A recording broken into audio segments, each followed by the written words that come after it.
Dear lions, the pride of lions के इस episode में आप सभी का स्वागत है। ये राजस्थान की जो 16 गवर्नमेंट लॉ कॉलेजेस हैं उनमें एडमिशन का पार्ट 3 है। पार्ट 1 और 2 ऑलरेडी सेम चैनल पर अपलोडेड है, आप वो भी चेक कर सकते हैं। अभी एडमिशन्स जो हैं विधि महाविद्यालयों में, राजकीय या सरकारी में ओपन है। इसके अंदर हम जो डॉक्यूमेंट्स लगने वाले हैं उनके बारे में डिस्कशन करने वाले हैं। तो मैं एक आपको लाइव प्रैक्टिकल देते हुए एक गवर्नमेंट लॉ कॉलेज की वेबसाइट से वो डिस्कस करने वाला हूँ। ये गवर्नमेंट लॉ कॉलेज कोटा की वेबसाइट है और जब हम इस पे जाते हैं, विज़िट करते हैं, तो यहाँ पर एक कॉलेज सर्कुलर नाम से एक ऑप्शन है, उस पर टच करेंगे। टच करने के बाद हम मोबाइल की स्क्रीन को नीचे की तरफ स्क्रॉल करेंगे। स्क्रॉल करने पर हमें जो सेकंड लिंक और थर्ड लिंक दिखाई देता है। अब ये जो सेकंड लिंक है बेसिकली ये एडमिशन फॉर्म है। ये सभी 16 कॉलेजों के लिए सेम है, सिमिलर है, कॉमन है। आप किसी भी कॉलेज में जाके इसको लगा सकते हैं। तो आप यहाँ से अपना फॉर्म डाउनलोड कर सकते हैं। जब क्लिक हियर करेंगे तो वो जाके आपके मोबाइल की जो मेमोरी है उसमें सेव हो जाएगा। ये कॉमन फॉर्म है। यहाँ से डाउनलोड करके आप किसी भी कॉलेज के अंदर, जिस भी ज़िले में आप आते हैं वहाँ के सरकारी कॉलेज में अप्लाई कर सकते हैं इस फॉर्म के थ्रू। सभी 16 लॉ कॉलेज के लिए ये फॉर्म जो है वो वैलिड है। अब उसके बाद हम जो नीचे notice regarding LLB 1 year admission session 2022 है, उसके पास में जो क्लिक हियर है उस क्लिक हियर पर टच करते हैं। अब बेसिकली डॉक्यूमेंट्स के बारे में हम डिस्कशन करेंगे तो वो यहीं से आपको पता लग जाएगा। तो जो डॉक्यूमेंट्स हैं वो भी सिमिलर रहने वाले हैं, उनमें कोई चेंजेस नहीं होंगे। कॉलेजेस अलग अलग ज़िले में हैं लेकिन जो एडमिशन फॉर्म है प्लस जो डॉक्यूमेंट्स लगेंगे वो सेम लगेंगे। अब हम इस पर टच करेंगे तो वापस से एक PDF फाइल आपके मेमोरी में जाके सेव हो जाएगी। हम उस पर भी डिस्कशन करने वाले हैं। ये जो थर्ड लिंक है उससे डाउनलोड हुआ हुआ PDF है, ये कोटा का है बेसिकली, बट हम डॉक्यूमेंट्स के बारे में डिस्कस करने वाले हैं। तो डॉक्यूमेंट्स सभी जो लॉ कॉलेजेस हैं उनमें सिमिलर ही लगेंगी। तो यहाँ कुछ बेसिक डिटेल्स आपको दी हुई हैं इसकी, वो आप पढ़ लीजिएगा। अभी डेट जो है वो 3 सितंबर है एडमिशन की। तो अब हम डॉक्यूमेंट्स के बारे में देखने वाले हैं। फिर वही बात, डॉक्यूमेंट्स जो हैं वो सेम लगेंगे। ये नहीं है कि कोटा का कॉलेज है तो कुछ अलग लगेगा, बूंदी का कॉलेज है तो कुछ अलग लगेगा, अलवर का कॉलेज है तो कुछ अलग लगेगा। कॉलेज किसी भी ज़िले का हो, डॉक्यूमेंट्स सेम रहेंगे, उनका पैटर्न सेम रहने वाला है। और ये पार्ट 3 है, इससे पहले पार्ट 2 और पार्ट 1 अपलोड किए जा चुके हैं, आप वो भी देख सकते हैं इस वीडियो के, इस एडमिशन के। एडमिशन फॉर्म के साथ में जो डॉक्यूमेंट्स अटैच करने हैं हम उनके बारे में जानने वाले हैं। यहाँ लिखा हुआ है, आवेदन पत्र के साथ निम्नलिखित आवश्यक दस्तावेजों की स्व प्रमाणित प्रतिलिपि संलग्न करें। आपको जेरोक्स अटैच करनी है, फोटोकॉपी अटैच करनी है, खुद के सिग्नेचर करके, सेल्फ अटेस्ट करके। ओरिजिनल डॉक्यूमेंट्स अभी आपको फॉर्म के साथ में नहीं लगाने हैं। पहला डॉक्यूमेंट जो है वो आपका 10th और साथ ही साथ में 12th क्लास की जो मार्कशीट्स है उनको सेल्फ अटेस्टेड करके जेरोक्स फोटोकॉपी लगाएंगे। दूसरा, अहर्कारी परीक्षा, मतलब अभी लास्ट आपने अगर कोई बैचलर्स डिग्री कंप्लीट की है या फिर पोस्ट ग्रेजुएट डिग्री कंप्लीट की है, उसकी मार्कशीट सेल्फ अटेस्टेड लगेगी। उसके बाद तीसरा, आपका मूल निवास प्रमाण पत्र, डोमिसाइल जो सर्टिफिकेट है आपका, उसकी सेल्फ अटेस्टेड जेरोक्स फोटोकॉपी लगेगी। चौथा, अगर आप किसी जाति को बिलोंग करते हैं तो उसका प्रमाण पत्र की छाया प्रति, फोटोकॉपी सेल्फ अटेस्टेड, या अगर EWS से बिलोंग करते हैं तो उसकी फ़ोटोकॉपी जेरोक्स सेल्फ अटेस्टेड लगेगी। रसीद मान्य नहीं होगी। 5वां पॉइंट है आपका ट्रांसफर्ड सर्टिफिकेट प्लस आपका कैरेक्टर सर्टिफिकेट, मतलब TC और CC जो है उसका भी सेल्फ अटेस्टेड फ़ोटोकॉपी लगेगी।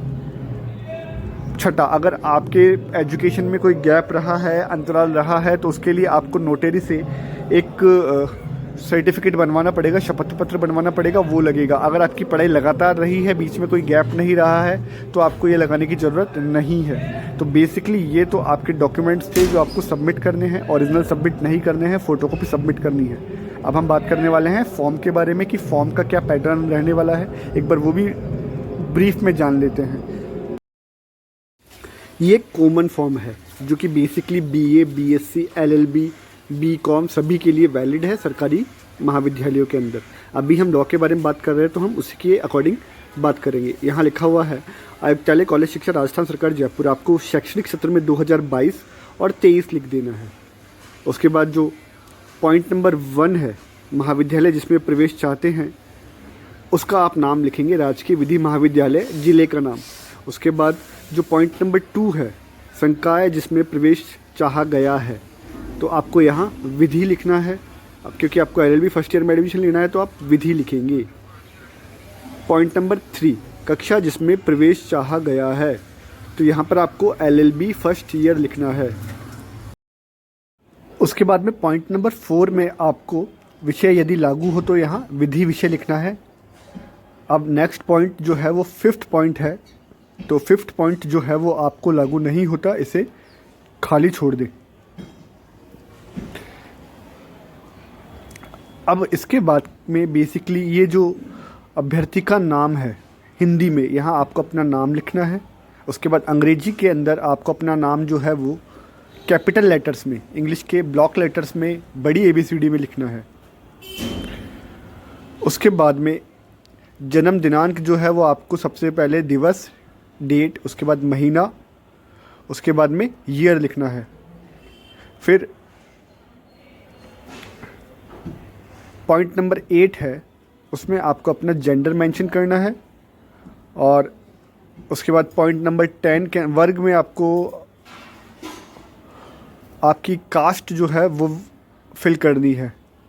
एक बार आप चेक कर लीजिएगा पॉइंट नंबर 9 को, वर्ग में क्या आएगा। उसके बाद 10 में पिताजी का नाम लिखना है, 11 के अंदर माता का नाम लिखना है।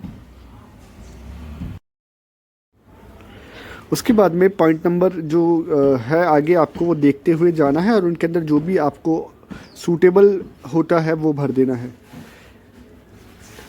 एक चीज़ आपको ध्यान रखनी है, जहां आपको अभ्यर्थी के सिग्नेचर करने हैं वो आपको आपका पूरा सिग्नेचर करना है। ये पॉइंट नंबर 28 ईमेल पे स्टार दिया हुआ है, ये आपको ज़रूरी है, ज़रूर से मेंशन करनी है। उसके बाद में आपको आधार संख्या लिखनी है अगर है तो, उसके बाद डेट करनी है, उसके बाद साइन के ऊपर आपको अपने सिग्नेचर कर देने हैं और नीचे आपको पूरा नाम लिख देना है।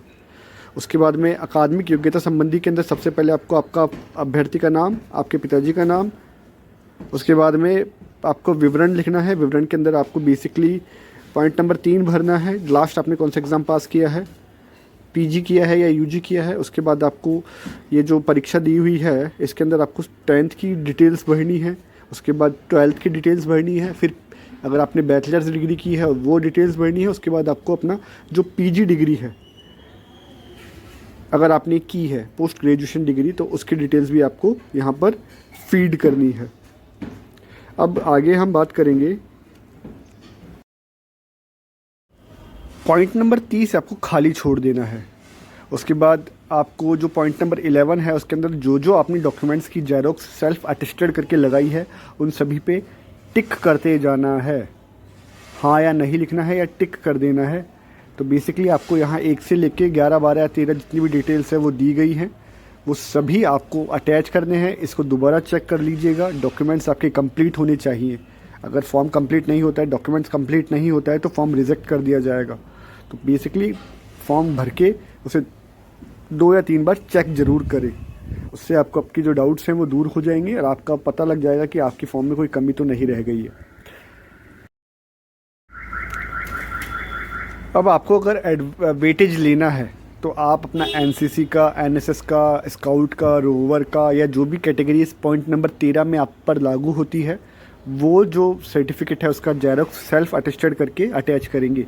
ये कुछ और प्रोसीजर्स हैं, उसके अंदर आपको जहाँ जहाँ अभ्यर्थी के साइन हैं वहाँ आपको अपने साइन करने हैं और नीचे नाम लिख देना है, और जहाँ जहाँ आपके अभिभावक, माता पिता के संरक्षक हैं के सिग्नेचर हैं वहाँ उनके साइन करवा लेने हैं। डेट भर देनी है, स्थान भर देना है, मोबाइल नंबर, पता वगैरह जो भी आपसे पूछा गया है वो कंप्लीट कर देना है। नीचे कुछ और पार्ट्स हैं वो बेसिकली कॉलेज के द्वारा पूरे किए जाएंगे, तो उनको भरने की ज़रूरत आपको नहीं है। उनको भरने का जो है वो बेसिकली कॉलेज वाले ही भरेंगे और वही अपने अकॉर्डिंग। अब आपको यहाँ पर 34 नंबर के अंदर पॉइंट नंबर ये दिखाई दे रहा है, क्या आप महाविद्यालय में, तो इनमें से जिस गतिविधि में आप पार्टिसिपेट करना चाहते हैं उस पर टिक कर देंगे और हाँ लिख देंगे, आपकी चॉइस रहेगी।